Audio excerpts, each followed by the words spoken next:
सनातन धर्म का ज्ञान सागर तो अथाह है और उसमें कई अनमोल रत्न हैं। आज हम एक ऐसे ही विशेष स्तोत्र की बात कर रहे हैं, नारायण कवच। जी। सुना है ये सिर्फ कोई प्रार्थना संग्रह नहीं है, बल्कि उससे कहीं गहरा है। मतलब भगवान विष्णु के नामों और रूपों से बना एक आध्यात्मिक सुरक्षा कवच। बिल्कुल सही कहा।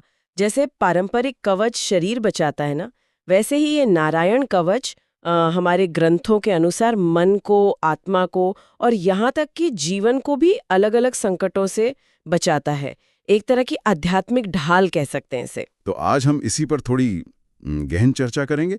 हमारे पास जो स्रोत हैं, जैसे श्रीमद् भागवतम का छठा स्कंद है, स्कंद पुराण के भी कुछ हवाले हैं। जी हाँ।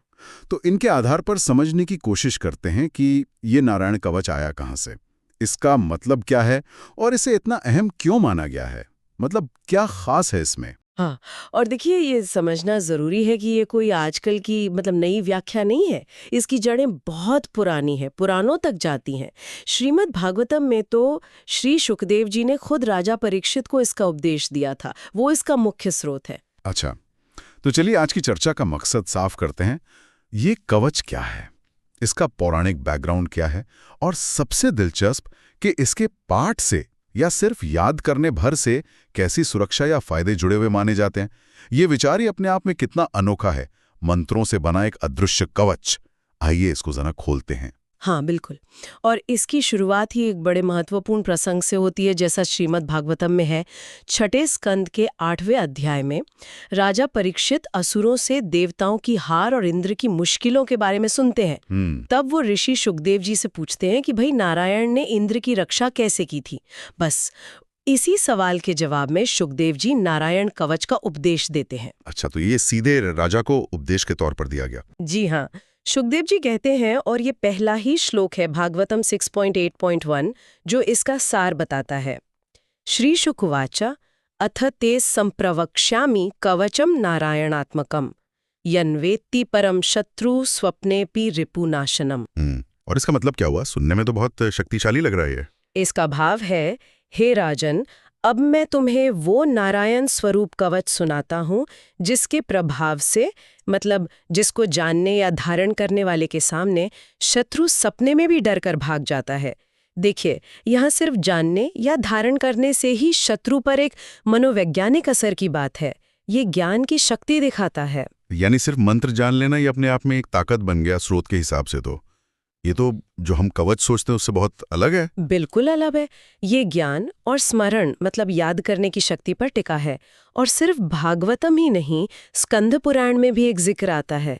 वहां बताया है कि देवराज इंद्र ने वृत्रासुर जैसे भयंकर असुर से लड़ने से पहले इसी नारायण कवच का सहारा लिया था। अच्छा। हाँ, जिससे उन्हें हिम्मत मिली, आत्मबल मिला और आखिर में जीत भी मिली। ये बात तो इसे और पुख्ता करती है कि इसे सिर्फ आध्यात्मिक शांति के लिए नहीं, बल्कि वाकई मुश्किल घड़ी में, संकट के समय असल सुरक्षा और ताकत पाने के लिए भी जरूरी माना गया। पर यहाँ ये जो कवच शब्द है, इसका ठीक मतलब क्या लेना चाहिए? क्या ये सिर्फ दुश्मनों से बचाने तक ही सीमित है? ये बहुत अच्छा सवाल पूछा आपने।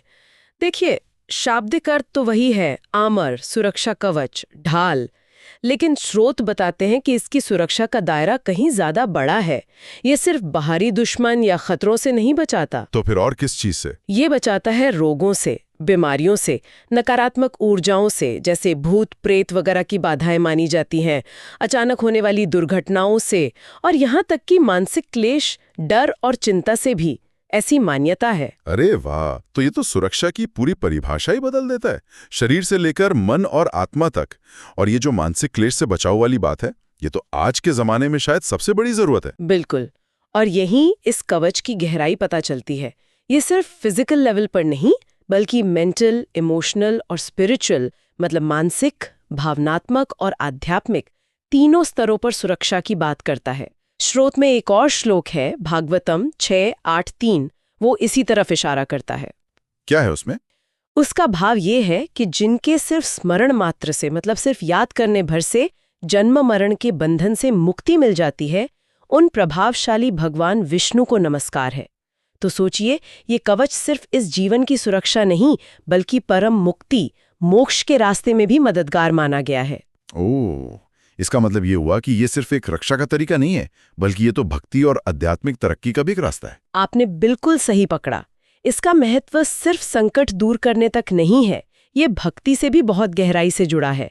इंद्रदेव का उदाहरण हमने देखा ही, उन्होंने युद्ध से पहले इसका पाठ किया। हाँ। और स्रोत बताते हैं कि आज भी भक्त लोग इसे कई हालतों में इस्तेमाल करते हैं, जैसे कोई ज़रूरी सफ़र पर जाने से पहले, या किसी बीमारी या तकलीफ के वक्त हिम्मत के लिए, या फिर रोज़मर्रा की ज़िंदगी में मन की शांति और भगवान से जुड़ाव बनाए रखने के लिए भी। तो ये एक तरह से लगातार भगवान को याद करने की प्रैक्टिस बन जाता है, जो अपने आप में एक कवच का काम करता है। हाँ बिल्कुल, इसकी जो फिलॉसफी है, जो दार्शनिक गहराई है, वो यही है। ये कवच बार बार हमें याद दिलाता है कि जिंदगी में कोई भी मुश्किल आए, चाहे बाहर से या अंदर से, असली सहारा और सबसे बड़ा आसरा तो भगवान ही है। उनका नाम, उनका रूप, उनको याद करना, यही सबसे बड़ा, सबसे मजबूत कवच है। ये हमें बाहरी चीजों पर निर्भर होने के बजाय अपनी अंदरूनी शक्ति और विश्वास जगाने की प्रेरणा देता है। क्या हम इसके कुछ हिस्से देख सकते हैं? मतलब ये बना कैसे है, इसकी रचना कैसी है, कुछ अंदाजा मिलेगा? जरूर जरूर। स्रोत में इसके कई अंश दिए हैं, जैसे मशहूर मंत्र ओम नमो नारायणाय का इस्तेमाल इसमें खास तौर पर है। इसे सभी दिशाओं और हर तरह के डर से बचाने वाला माना जाता है। क्या इसमें दिशाओं के लिए अलग से प्रार्थना है? हाँ बिल्कुल है। स्रोत में एक श्लोक आता है जिसमें अलग अलग दिशाओं की रक्षा के लिए भगवान विष्णु के खास रूपों को पुकारा गया है। उसका भाव कुछ ऐसा है कि पूर्व दिशा में भगवान कपिल देव रक्षा करें, दक्षिण में माधव, पश्चिम में जनार्दन और उत्तर दिशा में गोविंद रक्षा करें। अच्छा। इसी तरह ऊपर, नीचे और बाकी दिशाओं के लिए भी अलग अलग रूपों का स्मरण किया गया है। और ये सारे भगवान विष्णु के ही अलग अलग रूप माने जाते हैं ना? जी हाँ, ये सभी भगवान विष्णु के ही विभिन्न अवतार या स्वरूप हैं।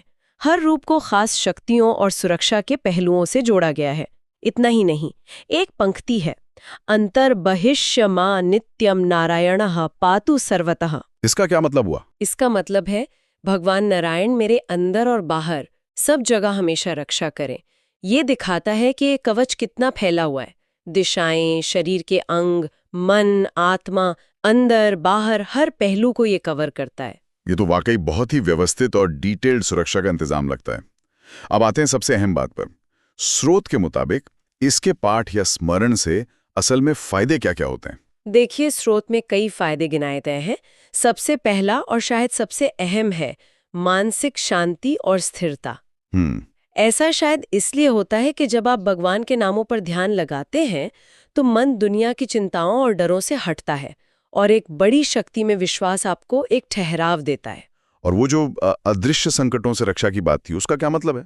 उसका मतलब है वो मुश्किलें या नेगेटिव असर जो हमें सीधे सीधे दिखते नहीं पर जिंदगी में महसूस होते हैं, जैसे अचानक कोई आफत आ जाना, या जिसे नज़र दोष कहते हैं, या और कोई ऐसी सूक्ष्म बाधाएं, इसे आप आध्यात्मिक सुरक्षा कह सकते हैं। अच्छा। इसके अलावा सेहत के मामले में भी रोगों और तकलीफों से मुक्ति या उनमें राहत मिलने का जिक्र है। इसे आप इलाज में एक सपोर्ट की तरह देख सकती हैं, जो हिम्मत बढ़ाकर ठीक होने में मदद करता है। यानी ये शारीरिक और मानसिक दोनों लेवल्स पर काम करता है। हाँ, और साथ ही ये आत्मिक बल देता है, मतलब अंदरूनी हिम्मत, निडरता और मजबूती। और सबसे ज़रूरी बात जो इसकी भक्ति वाली साइड को दिखाती है वो ये कि इसके नियमित अभ्यास से भगवान विष्णु के प्रति भक्ति और उनका स्मरण बढ़ता है। ये भगवान के साथ एक गहरा रिश्ता बनाने में मदद करता है। ये फायदे तो आज की भागदौड़ भरी जिंदगी और तनाव को देखते हुए बहुत काम के लगते हैं। मन की शांति, अंदरूनी ताकत और एक गहरे जुड़ाव की तलाश तो शायद हम सबको कहीं ना कहीं रहती ही है। निश्चित रूप से। और यही दिखाता है कि ये प्राचीन ग्रंथ सिर्फ पुरानी कहानियां नहीं है, इनमें आज भी जिंदगी की चुनौतियों से निपटने के लिए प्रैक्टिकल और स्पिरिचुअल गाइडेंस छिपा है। ये सिर्फ आस्था की बात नहीं है, ये एकाग्रता, पॉजिटिव सोच और अंदरूनी हिम्मत बढ़ाने का एक जरिया भी हो सकता है। तो अगर हम आज की इस चर्चा का सार निकालें तो नारायण कवच श्रीमद् भागवतम से निकला एक बहुत ही शक्तिशाली और कह सकते हैं मल्टी डायमेंशनल आध्यात्मिक स्तोत्र है। हाँ बिल्कुल, जिसे न सिर्फ अलग अलग तरह के जाने अनजाने संकटों से बचाने वाला माना जाता है, बल्कि ये इंसान की मानसिक, भावनात्मक और आध्यात्मिक शक्ति को भी बढ़ाता है। इसका जो मूल तत्व है वो ईश्वर के नामों और रूपों को याद करने की शक्ति में है, जो भक्त को निडरता और सहारा देता है। स्रोत में एक आखिरी संदेश जैसा भी है शायद, जो उसके पूरे दर्शन को बड़े अच्छे से समेटता है। हाँ, वो संदेश ये है और बहुत खूबसूरत है। नारायण कवच हमें ये सिखाता है कि जीवन के हर मुश्किल में हमें किसी बाहरी सहारे की तलाश करने के बजाय अपने अंदर बैठे श्री हरि के नाम और स्वरूप की शरण लेनी चाहिए। यही सच्चा दिव्य कवच है, यही सनातन शक्ति है। ये हमें बाहरी हालातों पर जीत पाने के लिए अपने अंदरूनी स्रोत से जुड़ने की प्रेरणा देता है। ये वाकई एक गहरा विचार है।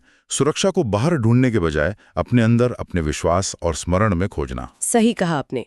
ये चेतना के स्तर पर काम करने वाली सुरक्षा की बात है, जो शायद बाहरी उपायों से कहीं ज्यादा टिकाऊ और शक्तिशाली हो सकती है। तो चलिए आज की चर्चा को यहीं रोकते हैं जी, लेकिन अपने श्रोताओं के लिए एक सवाल छोड़ जाते हैं जिस पर वो सोच सकें। जरूर। क्या ईश्वरीय नामों और रूपों को एक कवच या एक अंदरूनी सुरक्षा सिस्टम की तरह देखने का ये विचार किसी भी इंसान के रोजमर्रा की चुनौतियों, तनाव या चिंताओं से निपटने के तरीके को बदल सकता है? मतलब भले ही कोई पारंपरिक तौर पर भक्त न भी हो, क्या सिर्फ इस कॉन्सेप्ट को समझने और अपनाने में ही कोई मनोवैज्ञानिक या भावनात्मक ताकत छिपी हो सकती है?